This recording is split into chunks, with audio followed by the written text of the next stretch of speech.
US, Israel और Iran की war अभी 4 या 5 हफ्ते से ज्यादा चल सकती है।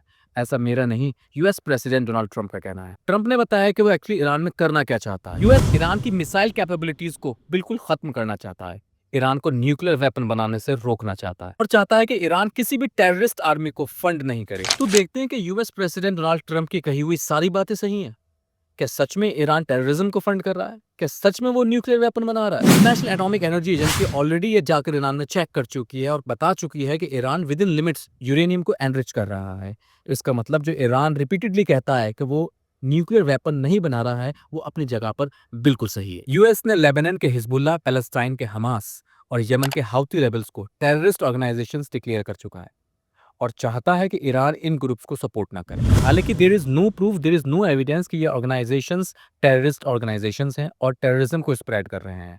एंड ना ही ये कोई प्रूफ है कि ईरान टेररिज्म को स्प्रेड कर रहा है, टेररिज्म को फंड कर रहा है। तो evidently speaking, United States of America Iran में सिर्फ और सिर्फ रिजीम चेंज करना चाहता है। And to the great regret of the United States, इन ऑब्जेक्टिव्स में से यूनाइटेड स्टेट्स का अभी तक कोई भी ऑब्जेक्टिव अचीव नहीं हुआ है। ईरान ने रियाद में यूएसए की एम्बेसी पर अटैक करा है एंड वर्ल्ड की सबसे बड़ी ऑयल रिफाइनरी पर अटैक करा है जिसका नाम अरामको है। एंड इसके कॉन्सिक्वेंसेस सिर्फ सऊदी में नहीं बल्कि वर्ल्ड वाइड होने वाले हैं। ईरान ने स्ट्रेट ऑफ हॉर्मूज को बंद कर दिया है। ये वही स्ट्रेट ऑफ हॉर्मूज है जहां से वर्ल्ड का 30% ऑयल और एलएनजी सप्लाई पास होकर जाता है। ऑयल प्राइसेस ऑलरेडी 8% बढ़कर $80 पर बैरल पहुंच चुके हैं। इसका सीधा मतलब यह है कि खुद इंडिया अब यूएस से ऑयल इंपोर्ट ना कर कर रशिया की तरफ जा सकता है ऑयल खरीदने के लिए, क्योंकि वहां से उसको चीप प्राइसेस में ऑयल मिलेगा। एंड अब देखना यह है कि अगर इंडिया ऐसा करता है तो क्या यूएसए इंडिया पर फिर से सैंक्शंस लगाएगा?